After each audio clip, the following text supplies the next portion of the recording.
किसी भी सेल के लिए सेल का ईएमएफ दिया होता है और उसका इंटरनल रेजिस्टेंस आर का वैल्यू देता है। यदि एक सेल जिसका ईएमएफ ही है और इंटरनल रेजिस्टेंस स्मॉल आर है, उसको हम एक्सटर्नल रेजिस्टेंस कैपिटल आर से कनेक्ट कर ले, तो जैसे जैसे इस कैपिटल आर के वैल्यू को चेंज करेंगे, सर्किट के करंट का वैल्यू चेंज होगा। सर्किट का current I equals to E divided by capital R plus small R. Capital R को चेंज करने पर आई का वैल्यू चेंज होगा। पावर का फॉर्मूला आई के टर्म में P equals to I square R, P equals to I square R in terms of current and resistance, I square are.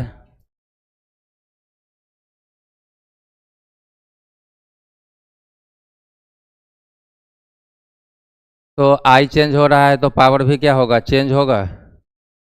Means अलग अलग कैपिटल आर के लिए P का value अलग अलग।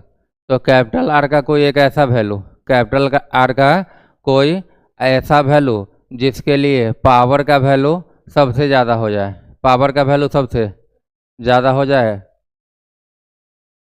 वह हमेशा ही वह कैपिटल आर इस स्मॉल आर के इक्वल होना होगा। कैपिटल आर को किसके इक्वल होना होगा।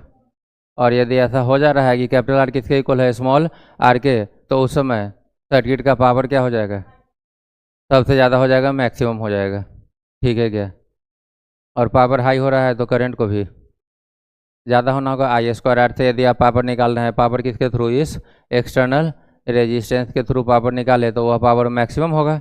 और मैक्सिमम होने का कंडीशन क्या होगा कि कैपिटल आर को किसके इक्वल होना होगा।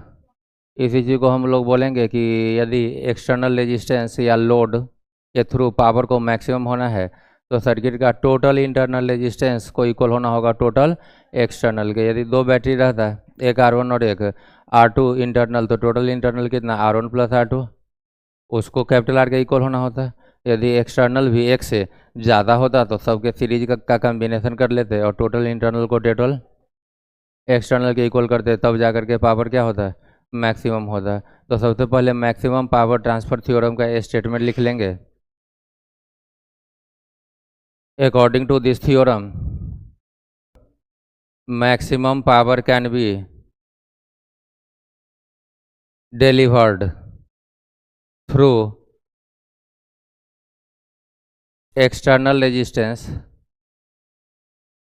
comma, if the total internal resistance of the circuit is equal to total external resistance। EMF ही इंटरनल आर है, एक्सटर्नल से कनेक्ट कर चुके हैं, करंट आपको दिख रहा है, total voltage divided by total voltage EMF के इक्वल, और रेजिस्टेंस आर प्लस आर के इक्वल, दोनों सीरीज में है। अब इस आर के थ्रू पावर लेना है, तो पावर के लिए फॉर्मूला यूज कर लेते हैं, आई स्क्वायर आर। यदि आपसे पूछा जाए कि यहाँ और यहाँ का वोल्टेज कितना, तो क्या बताइएगा, E माइनस आई आर। और यह रेडीमेड रटाया रहना चाहिए। आपको जिस दिन सेल पढ़ाया गया है, बताया गया है कि कभी भी सेल के डिस्चार्जिंग का केस हो, करंट क्या हो, पॉजिटिव टर्मिनल को लीव करे, तो पोटेंशियल डिफरेंस हमेशा आएगा E minus I are, E minus है। तो यदि इसके थ्रू हम पोटेंशियल डिफरेंस यहाँ से यहाँ का देखें, तो EMF के टर्म में पोटेंशियल डिफरेंस कितना है, E माइनस आई आर ही। और करंट के टर्म में I इंटू कैपिटल आर। किसी भी रजिस्टर का voltage I into capital R, और वही वोल्टेज जो ऊपर का वोल्टेज है वही नीचे, तो ऊपर से यदि E माइनस आई आर तो नीचे भी E minus I R voltage होगा कि नहीं। तो यदि आप V स्क्वायर बाई आर करते, V स्क्वायर बाई आर, तो इसके क्रॉस वोल्टेज को लिखना होता है E minus I small R voltage. अभी का स्क्वायर है तो पूरे का स्क्वायर है डिवाइडेड बाई कैपिटल आर। फिर आपको अलग से आई का वैल्यू डालना पड़ता है, E माइनस आई आर में इसका वैल्यू, आई का वैल्यू कितना है, E by R plus R. वो थोड़ा कम लंबा हो जाता है, इसलिए सीधा हम क्या कर लिए, जब करंट निकाल लिए हैं तो I square into capital R करके हम आर के थ्रू पावर निकाल रहे हैं। Power delivered through capital R P equals to I square R. I का वैल्यू दिया हुआ है, उसका स्क्वायर कर लिया इंटू आर, यह स्क्वायर ई को मिला तो ई स्क्वायर के साथ क्या आएगा, आर, और यह स्क्वायर नीचे वाला को तो आर प्लस आर का, होल स्क्वायर।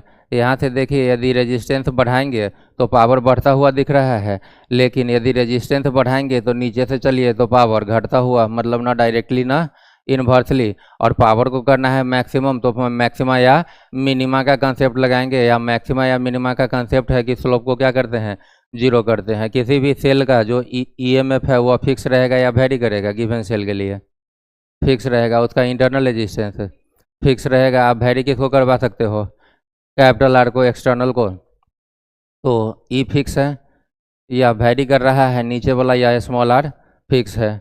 तो पी किसके साथ वेरी कर रहा है, आर के साथ, तो स्लोप हो जाएगा D P by D R. तो हम लोग लिख रहे हैं कि for P max D P by D R कितना के इक्वल, जीरो के इक्वल। अगले स्टेप में ऑपरेटर पहले लिख लेंगे डी बाई डी आर, और पी के बदले E square R by small R plus capital R का whole square. D by D R E square R by capital R plus small are का whole square. Maximum के लिए पूरा slope कितना के इक्वल, जीरो के। ई स्क्वायर कॉन्स्टेंट है, बाहर आ गया, D by D R by R plus R का होल स्क्वायर। यह यू बाई वी का फॉर्म है डिफ्रेंसिएशन का, और यू बाई वी में हम लोग क्या करते हैं, पहले नीचे वाले को बाहर ले जाते हैं। तो और ई स्क्वायर तो ऐसे भी दिख रहा होगा कि जीरो के डिवाइड में जा करके जीरो हो जाएगा। फिर यह टर्म बचा D by D R by R plus R का होल स्क्वायर। नीचे वाला कहाँ आ गया, बाहर।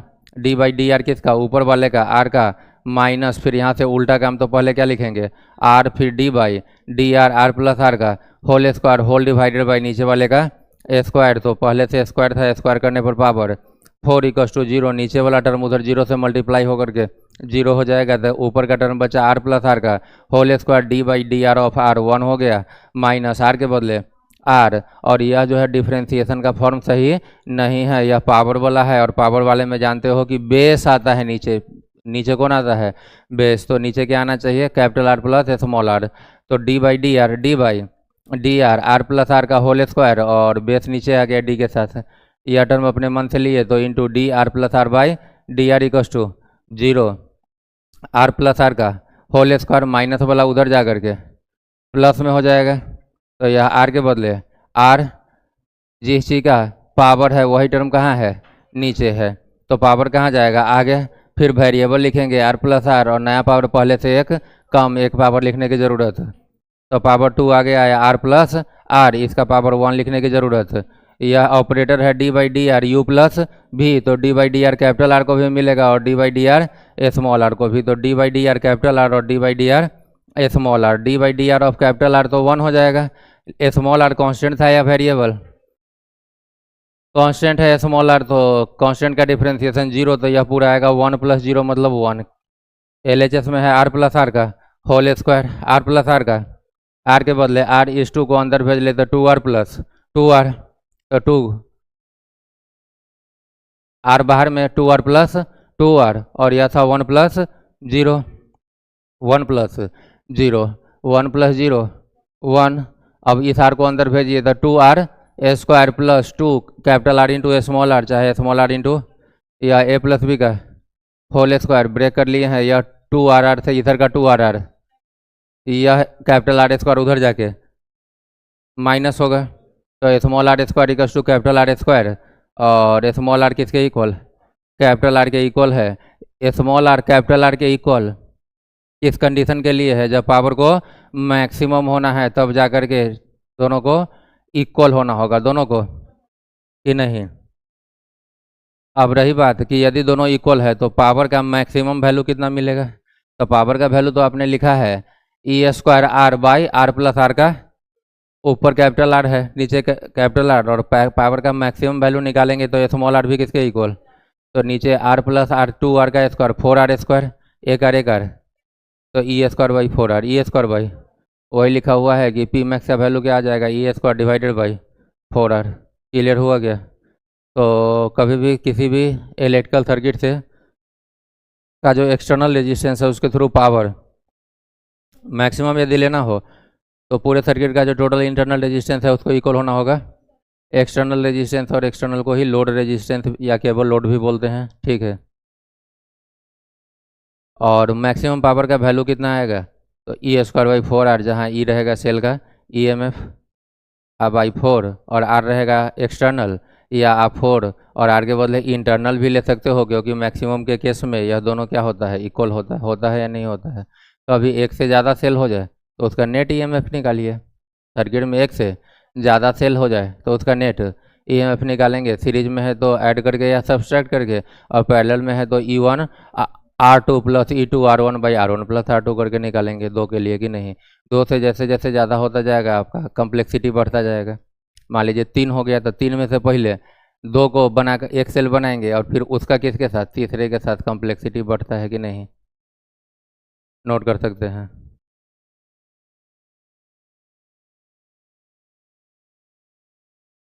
क्वेश्चन देख लेते हैं। Consider n capital N equal to N1 into N2 identical cell. कितना सेल है, कैपिटल N सेल्स है, number of cell is capital N, और N1 इंटू N2 दोनों इक्वल ही है, तो सेल को N1 इंटू N2 के टर्म में लिखा है। Each cell of EMF and internal resistance small r, सब आइडेंटिकल सेल है जिसका एक का EMF है और इंटरनल रेजिस्टेंस स्मॉल r है। Suppose N1 cells are joined in series to form a line and N2 such lines are connected in parallel. पहले तो N1 है सेल सीरीज में, तो एक सेल E और R, दूसरा भी E और R, और ऐसा ऐसा करते हुए अंतिम भी E और R, और टोटल कितना नंबर है N1 सीरीज में, एक के बाद दूसरा तीसरा कि नहीं। एक लाइन, दूसरा लाइन, तीसरा लाइन, ऐसा ऐसा करते हुए ऊपर से नीचे कितना लाइन, N2 लाइन। यह लाइन सब आपस में पैरेलल, तो N2 लाइन जो है वह किस में है, पैरेलल में। तो यदि इधर N1 हो और इधर N2 तो टोटल स्वाभाविक है N1 इंटू N2 आएगा total number. The combination derives a current in an external resistance. इस पूरे को किसे कनेक्ट किए हैं, तो हम चाहते तो यहाँ पर एक कैपिटल R सबसे नीचे लगा सकते थे कि नहीं, उसको लास्ट सर्किट में लगाए हैं, यहाँ भी आप दिखा सकते थे। क्वेश्चन का पार्ट ये बोला find the current in the external resistance. Capital R के थ्रू कितना करेंट होगा यह पूछा है। तो पहले हम लोग सीरीज का काम करेंगे, फिर पैरेलल का। तो सीरीज में E वोल्ट का यदि N1 सेल है तो net voltage,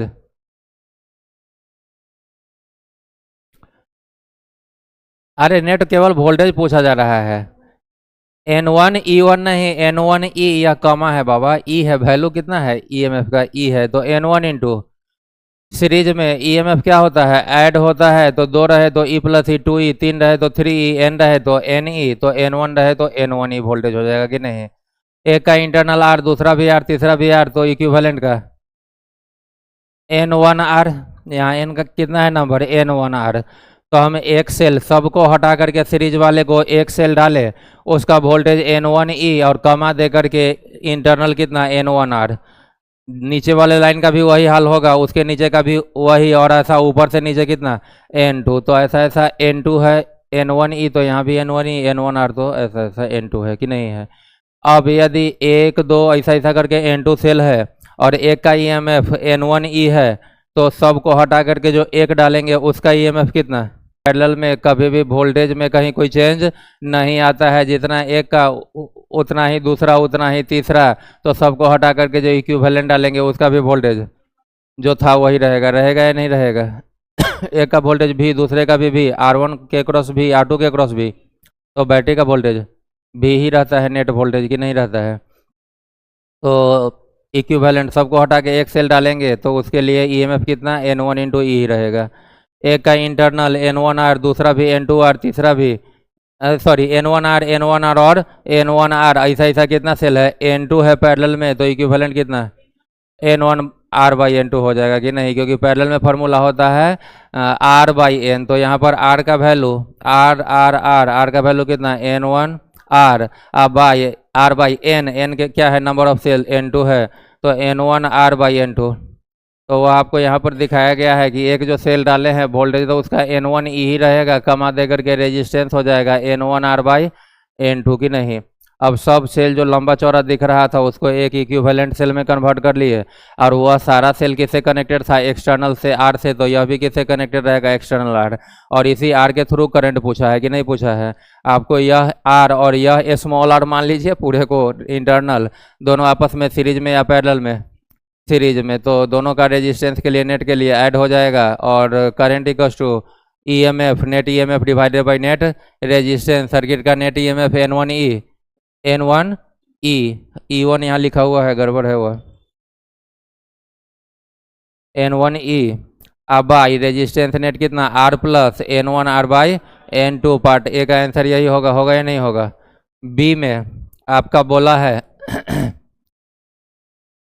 assuming that N1 and N2 can be continuously varied, number of cell N1 N2 को क्या कर रहे हैं, वेरी कर रहे हैं। Find the relation between N1 N2 capital R and small r for which the current R is maximum. Current in R external resistance R के through current को क्या करना है, मैक्सिमम। तो इसके लिए कंडीशन यूज करेंगे मैक्सिमा और मिनिमा का। सर्किट का जो टोटल इंटरनल आया है उसको किसके इक्वल करेंगे, एक्सटर्नल के। तो total internal N1R by N2, N1R by को एक्सटर्नल R के इक्वल किए, यह N2 उधर गया तो N1R equals to N2R, N1 into small r equals to N2 into capital R। यही बी पार्ट का आंसर होगा। किसके किसके बीच रिलेशन था, N1 N2 स्मॉल r और capital R, N1 N2 small r और कैपिटल R। और यही पूछा भी है N1 N2 capital R and small r के बीच का रिलेशन। क्लियर क्या।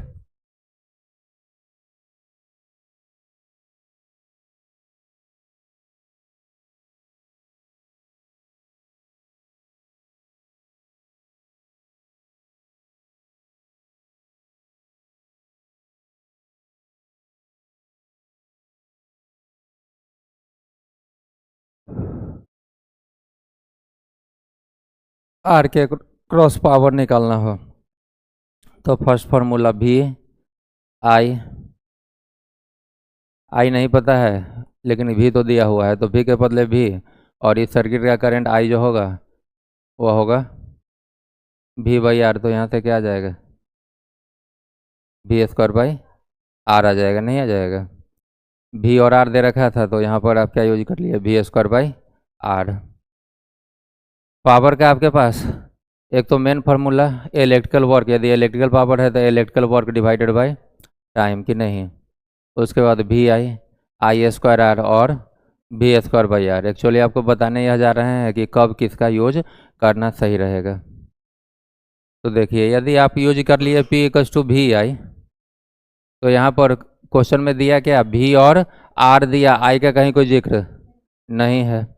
तो यदि भी और आर दिया तो क्या सही रहेगा, सीधा यूज कर लेना भी स्क्वायर बाई आर कि नहीं। अब मान लीजिए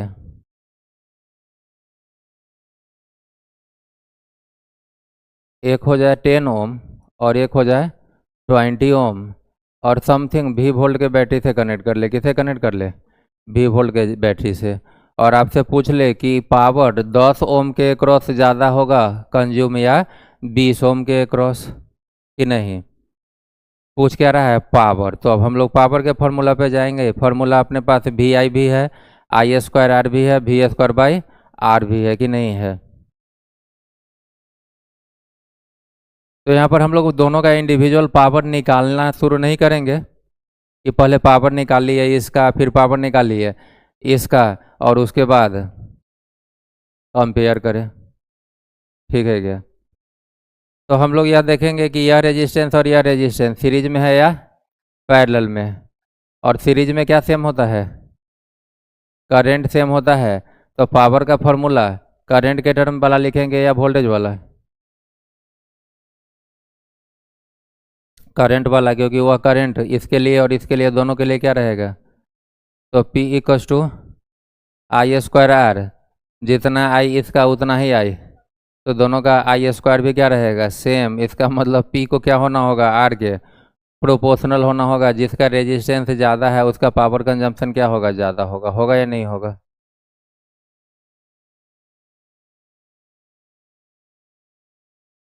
यही दोनों 10 ओम और 20 ओम किस में दे दे, पैरेलल में। किस में दे दे, पैरेलल में भी वोल्ट के बैटरी से। और आपसे पूछ ले कि यहाँ पर पावर किसका ज़्यादा होगा। तो अब दोनों पैरेलल में है तो दोनों का करंट सेम या वोल्टेज सेम, वोल्टेज सेम। तो हम लोग क्या कर लेंगे कि पावर के लिए वोल्टेज के टर्म में फॉर्मूला भी स्क्वायर बाई भी, तो जिस यह भी तो इसका भी और इसका भी दोनों का क्या है, सेम है। तो P को R से इन्वर्सली यहाँ पर जिसका रेजिस्टेंस कम होगा उसका पावर ज़्यादा होगा, जिसका रेजिस्टेंस कम है उसका पावर क्या होगा, ज़्यादा होगा। होगा या नहीं होगा?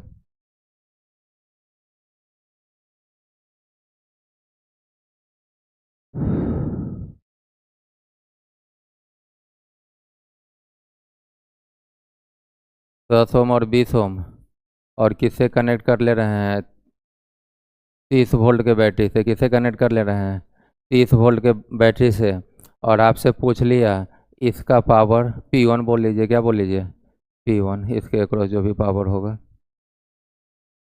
10 ओम के अक्रॉस, वो उस पावर को क्या बोला, P1। तो पावर का कोई बोला कि सर हम P1 पावर निकालेंगे VI से, क्या निकालेंगे, VI से।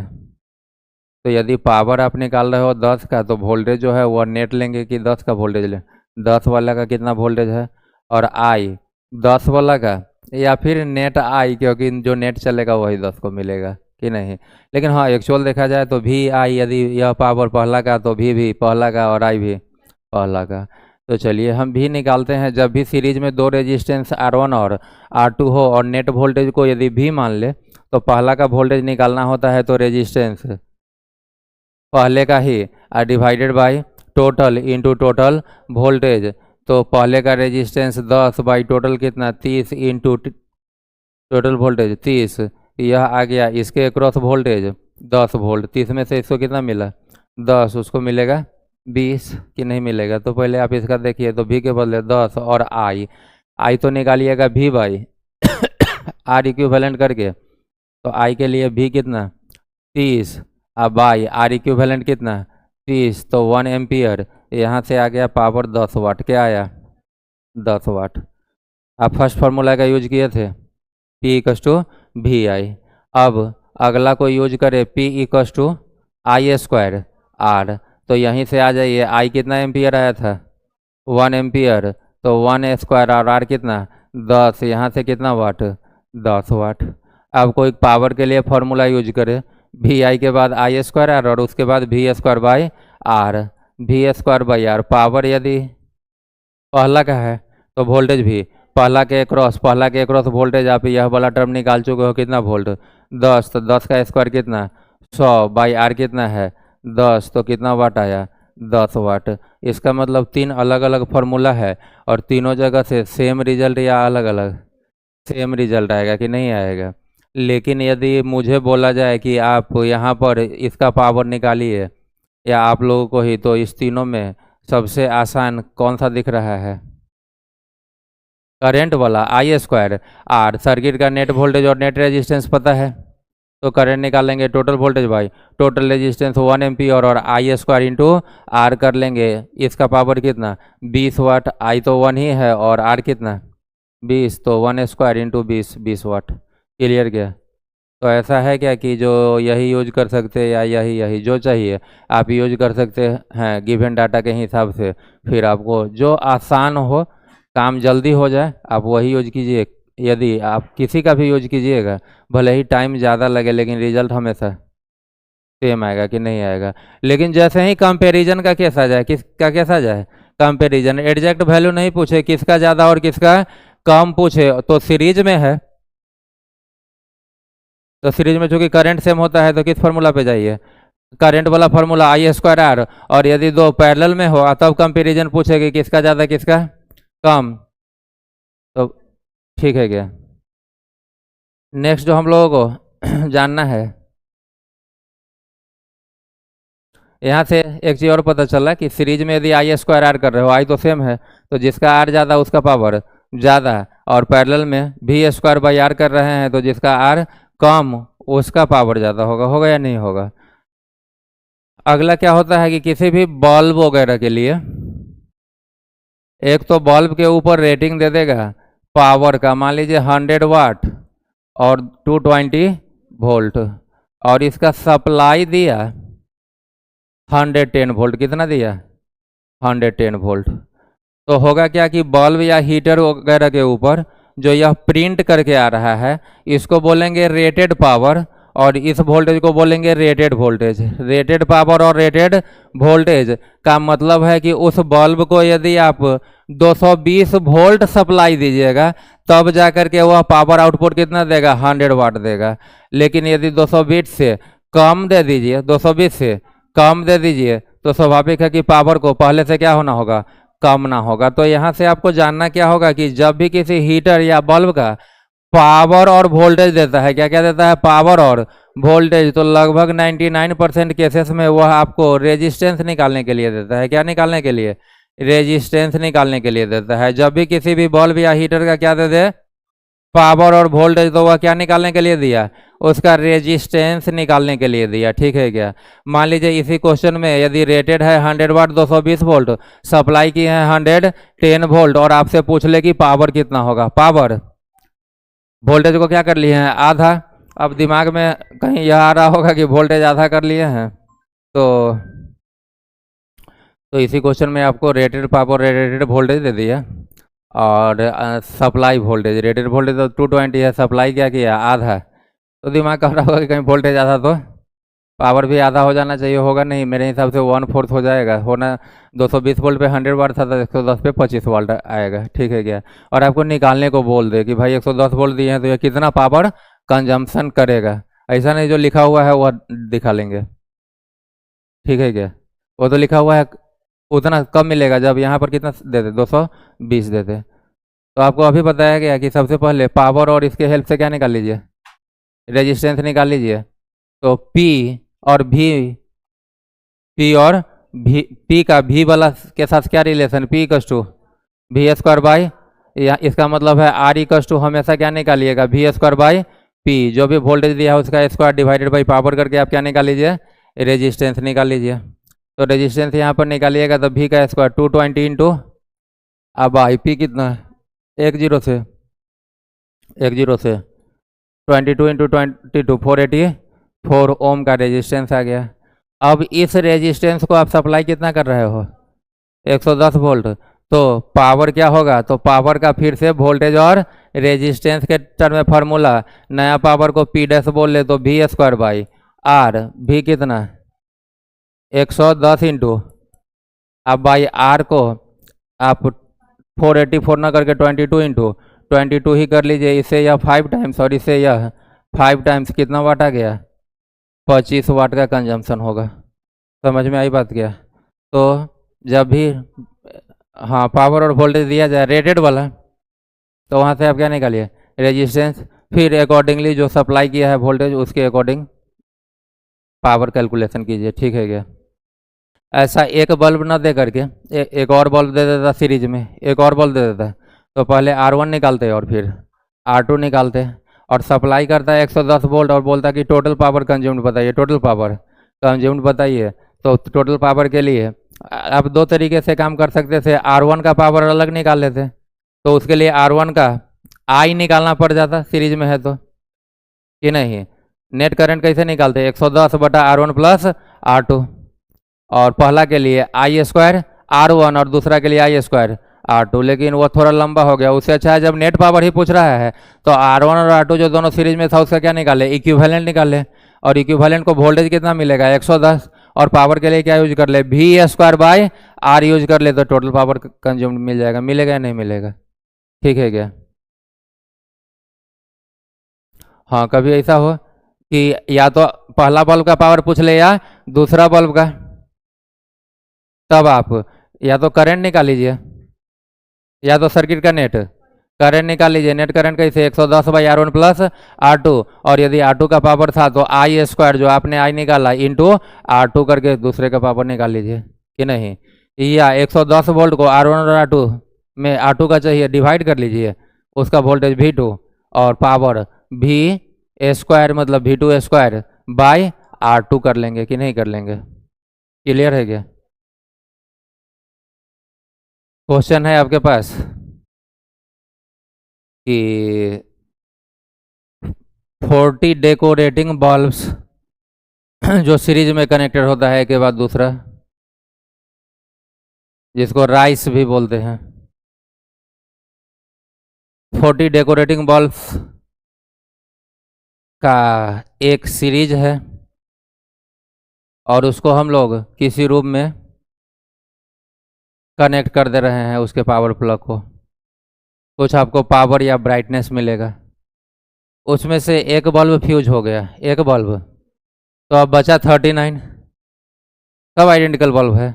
अब उस जो फ्यूज हुआ था उसको हटा करके बाकी सबको फिर से कनेक्ट कर दिए। नहीं हटाते तो ओपन हो जाता सर्किट। सर्किट क्या हो जाता है? ओपन हो जाता है।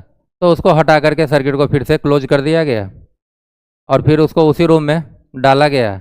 आपको बताना है कि पावर फर्स्ट केस में ज़्यादा या सेकंड केस में ज़्यादा।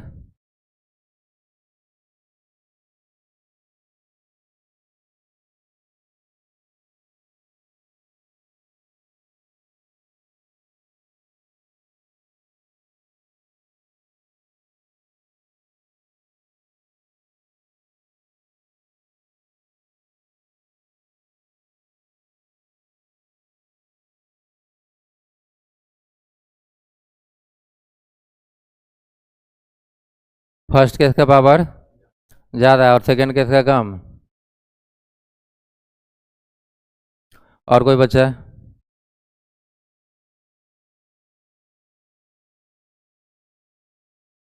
और सेकंड केस का पावर ज़्यादा होगा। पावर के लिए यहाँ पर हम लोग कौन सा फार्मूला यूज करेंगे? V² यूज करेंगे। आपको भले ही सब दिखा है सीरीज में, किस में दिखा है?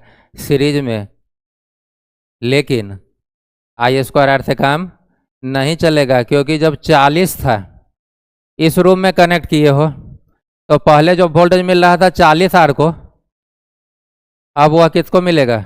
39R को। तो क्या I दोनों बार सेम रहेगा? नहीं। V तो दोनों बार सेम है लेकिन R बदल जा रहा है। तो जब R जिस बार कम है उस समय करंट ज़्यादा होगा। उस समय करंट क्या होगा? ज़्यादा होगा कि नहीं होगा? तो करंट तो दोनों बार सेम नहीं है तो आप करंट का चर्चा ही छोड़ दीजिए ना। एक बार नेट रेजिस्टेंस कितना? 40R। यदि एक बल्ब का R है तो 40 का, क्योंकि सब सीरीज में है। और अगली बार 39R। और दोनों बार एक ही रूम में कनेक्ट कर रहे हैं और रूम में या घर का जो कनेक्शन होता है या पैरेलल कनेक्शन होता है, मतलब वोल्टेज सबका।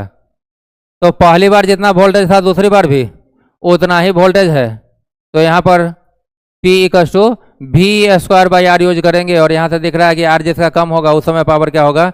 ज़्यादा। तो 39R का पावर, रेजिस्टेंस कम है तो पावर क्या होगा? ज़्यादा होगा। ठीक है क्या? आप चाहें तो I² से भी निकाल सकते हो, लेकिन आपका दिमाग यह कहना चाहिए कि I दोनों बार अलग अलग। तो फर्स्ट केस में वोल्टेज V बोल लीजिए। अब I रेजिस्टेंस 40R और अगली बार वोल्टेज V ही है लेकिन रेजिस्टेंस क्या है? 39R है। इसका मतलब सेकेंड केस में करंट ज़्यादा है। करंट क्या है? रेजिस्टेंस कम हो गया है तो करंट क्या हो गया? और करंट ज़्यादा है तो पावर P = I² R से निकालिए तो उस समय कि नहीं, I का स्क्वायर करोगे तो V/39R का होल स्क्वायर I × R के बदले 39R क्या आ जाएगा? V²/39R। फिर आप वहीं पे पहुंच गए V²/R पे। कहाँ पे पहुंच गए? V²/R पे। तो सबसे अच्छा क्या है कि V² R कर लीजिए क्योंकि रूम क्या है? सेम है कि नहीं है?